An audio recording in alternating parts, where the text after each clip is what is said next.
أعوذ بالله من الشيطان الرجيم. بسم الله الرحمن الرحيم.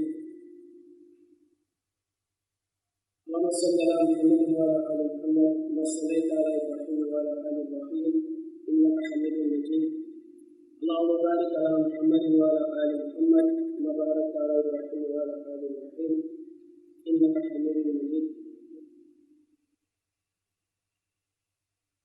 بسم الله الرحمن الرحيم.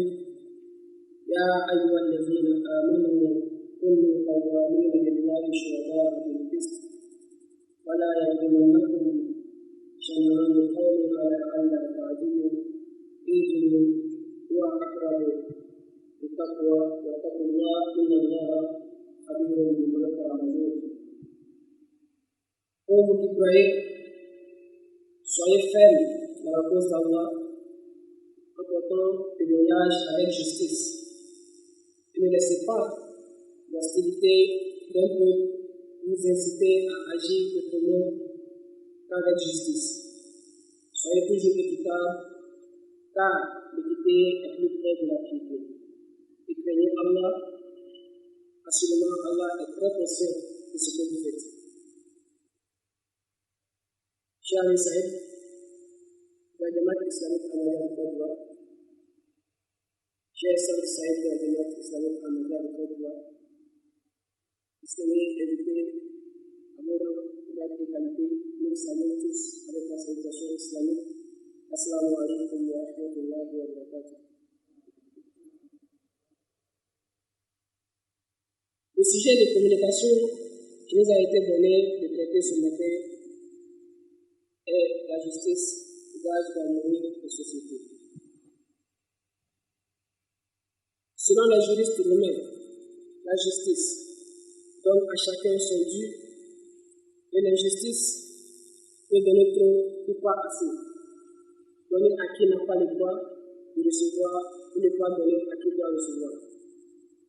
Et selon le dictionnaire ouvert, la justice représente la rectitude morale et l'équité et signifie que chaque chose devrait occuper sa place légitime. La justice désigne avant tout un idéal d'équité et d'équilibre de la vie en société, où les droits de tous sont protégés. Elle désigne aussi une institution, une autorité, chargée d'assurer cet idéal-là. Lorsqu'il est compromis, c'est-à-dire lorsque la loi du plus fort risquerait de s'appliquer. L'existence d'une justice est une condition de la vie en société. En effet, l'existence d'une autorité supérieure à celle des citoyens chargés de trancher les litiges entre les citoyens est une nécessité pour assurer l'harmonie sociale de l'ordre public. Nul ne peut se faire justice soi-même. La justice et l'harmonie sociale sont deux concepts inséparables. Vous ne pouvez pas profiter de l'un sans établir l'autre. Lorsque les principes de la justice sont respectés, tout trouve dans une société, un pays ou dans le monde est voué à disparaître. Justice, gage d'harmonie en société. Honorable invité, chers frères, du point de vue islamique, elle signifie également de traiter de façon égale tous les individus. En islam, la justice est aussi considérée comme une vertu morale et une qualité, comme c'est le cas dans la tradition occidentale. La justice est proche de l'égalité en ce sens qu'elle crée un équilibre dans la répartition des droits et obligations. Mais les deux ne sont pas identiques. Parfois, on arrive à la justice en passant par l'inégalité, comme lors d'une distribution inégale des richesses.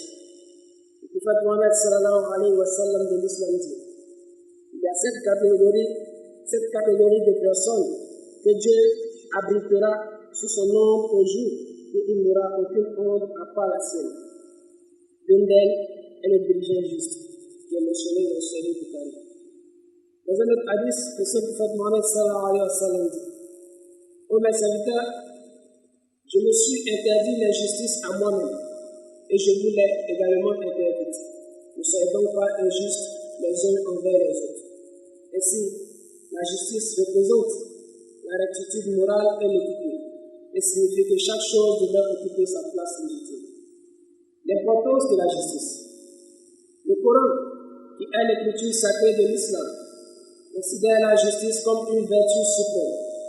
Il s'agit d'un des objectifs de base de l'islam, si important que, dans l'ordre de priorité, il vient tout juste après la reconnaissance du droit de Dieu d'être adoré de façon exclusive, qui est la tawhid, et la reconnaissance du prophète Mohammed sallallahu alayhi wa sallam. Dieu déclare dans le Saint-Coran: en vérité, Allah enjoint la justice, la bienfaisance envers autrui, et de donner pour sa cause comme on le fait à des parents proches, et interdit l'indécence, l'injustice et la transgression. Le Saint-Coran, chapitre 16, verset 91. Allah subhanahu wa ta'ala nous dit dans un autre verset: Ya ayyuhallazina amanu kullu qawwamina lillahi shuhada bil qist. Ô vous qui croyez, soyez fermes dans la cause d'Allah en portant témoignage avec justice. Chapitre 5, verset 9. On peut conclure que la justice est une obligation en islam et que l'injustice est une interdiction. Le rôle central de la justice dans le système de valeurs coraniques est démontré par le verset suivant. Allah subhanahu wa ta'ala dit dans ce verset: nous avons effectivement envoyé nos messagers avec des preuves évidentes, et nous avons révélé par leur intermédiaire l'écriture et la balance, afin que les gens établissent la justice. Comme le verset fait allusion à nos messagers, cela signifie que l'établissement de la justice a été l'objectif de toutes les révélations et de toutes les écritures envoyées à l'humanité. Le verset démontre également que la justice doit être mesurée et établie selon les critères et directives établis par la révélation. L'islam aborde la justice de façon globale. Tout chemin qui mène vers la justice est considéré comme étant en harmonie avec la loi islamique. Dieu a exigé des hommes la justice, et bien qu'il n'ait pas indiqué un chemin précis à suivre, il nous a fourni des lignes directrices pour l'atteindre. Il n'a ni prescrit de moyens fixes, ni déclaré invalides certains moyens ou méthodes pour l'atteindre. Par conséquent, tous les moyens ou méthodes qui facilitent et font avancer la cause de la justice sans aller à l'encontre de la loi islamique sont valides. L'harmonie sociale à travers la justice. Les normes coraniques de justice transcendent les considérations de race, de religion, de couleur et de croyance, car il est ordonné aux musulmans de se montrer justes autant envers leurs parents et amis qu'envers leurs ennemis, et de se montrer juste à tous les niveaux. Allah dit dans un autre verset: ô vous qui croyez, observez strictement la justice quand vous témoignez devant Dieu, même si c'est contre vous-même, vos parents ou votre famille proche, ou qu'il s'agisse d'un riche ou d'un pauvre. Si le Saint-Coran prévoit que, pour le maintien de la justice et de la vérité, le témoignage contre soi-même, contre ses parents et contre les êtres qui vous sont chers doit être présenté afin de soutenir la justice et la vérité. Les pays riches et puissants ne doivent pas usurper les droits des pays pauvres et faibles. C'est pourquoi Allah nous dit dans un autre verset, dans le chapitre 89, verset 15.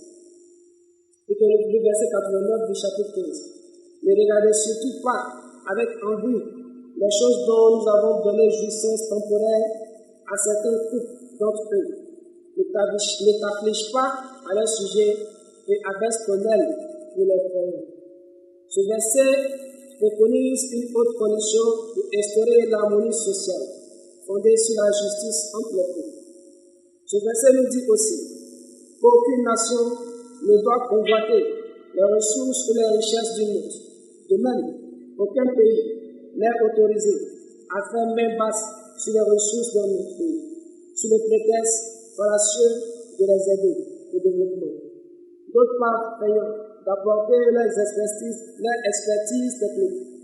Les États ne devraient pas spolier d'autres nations en signant des accords commerciaux inéquitables ou détourner les ressources naturelles ou les actifs des pays en voie de développement. Certes, il faut former ces peuples ou ces États sur l'usage judicieux de leurs ressources naturelles, s'ils ne sont pas à même de le faire. Voici un autre verset du Saint-Coran qui balaie du revers de la main le comportement de certains musulmans qui pensent qu'il faille haïr de façon systématique les non-musulmans. Allah subhanahu wa ta'ala nous dit: et ne laissez point votre haine pour un peuple vous inciter à être injuste. Soyez juste, cela est plus proche de la piété. En ce qui a trait aux relations avec les non-musulmans, le Coran déclare: Dieu ne vous interdit pas d'être bons et justes envers ceux qui ne vous ont pas combattu à cause de votre religion et qui ne vous ont pas expulsé de votre demeure. Les spécialistes du Coran ont conclu que ces règles s'appliquent à toutes les nations et aux fidèles de toutes les religions, donc à toute l'humanité. Selon le Coran, la justice est une obligation. C'est pourquoi il a été dit au prophète sallallahu alayhi wa sallam: mais si tu ne les juges, alors que ce soit en toute équité. Certes, nous t'avons révélé le livre avec la vérité, afin que tu juges entre les gens selon ce que Dieu t'a appris. De plus, le prophète a été envoyé comme juge parmi les hommes. Et Dieu lui a demandé de dire aux gens: dis-leur seulement, je crois à toutes les écritures que Dieu a révélées, et il m'a été commandé d'être équitable entre vous. L'un des objectifs de base du Coran consiste à établir les principes de loi de la justice.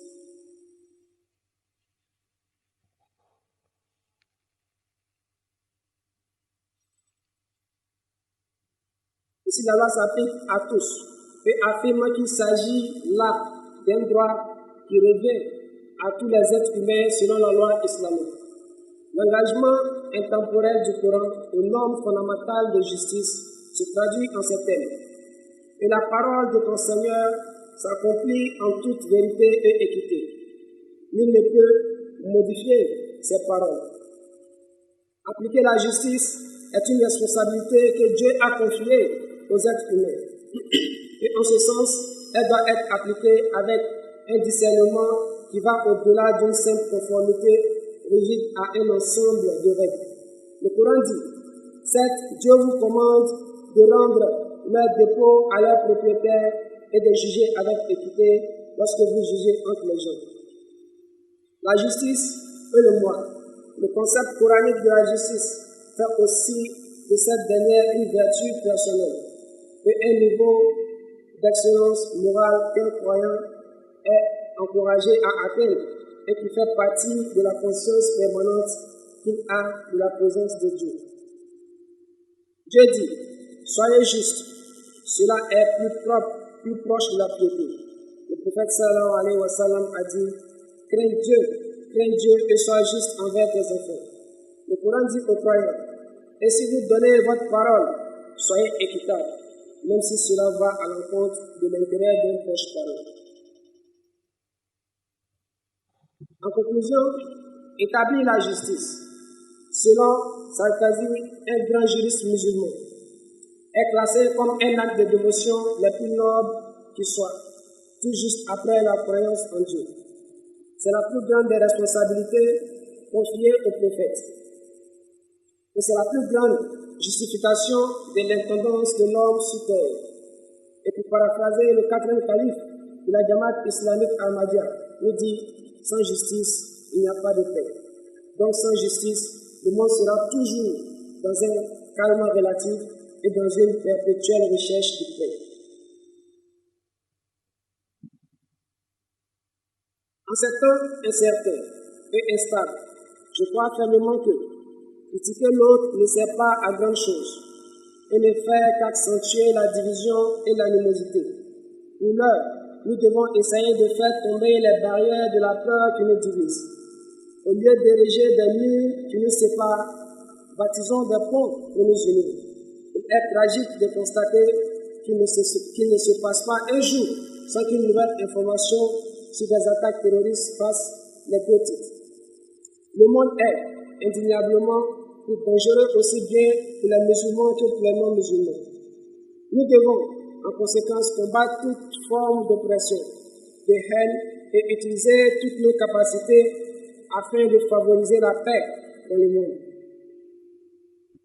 Si nous voulons vraiment une paix, l'ouverture des voies de communication et la promotion du dialogue sont essentielles.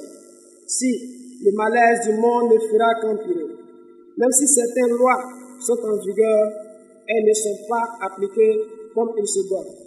L'intérêt principal de chaque nation devrait être le bien-être de l'humanité et la paix. Or, il est triste de constater que les intérêts des entreprises et la quête du profit ont systématiquement priorité sur toutes ces préoccupations. N'oublions pas qu'une protection aveugle de nos intérêts se fait au détriment des droits d'autrui. Et cela ne peut conduire qu'à des conflits, des guerres et à la misère. Nous nous trouvons au bord d'un précipice. Nous devons tous réfléchir, comprendre ce fait et reconnaître le but de notre création. Comme je l'ai dit au départ, le fondateur de la communauté musulmane Ahmadiyya est venu forger un lien entre l'homme et son créateur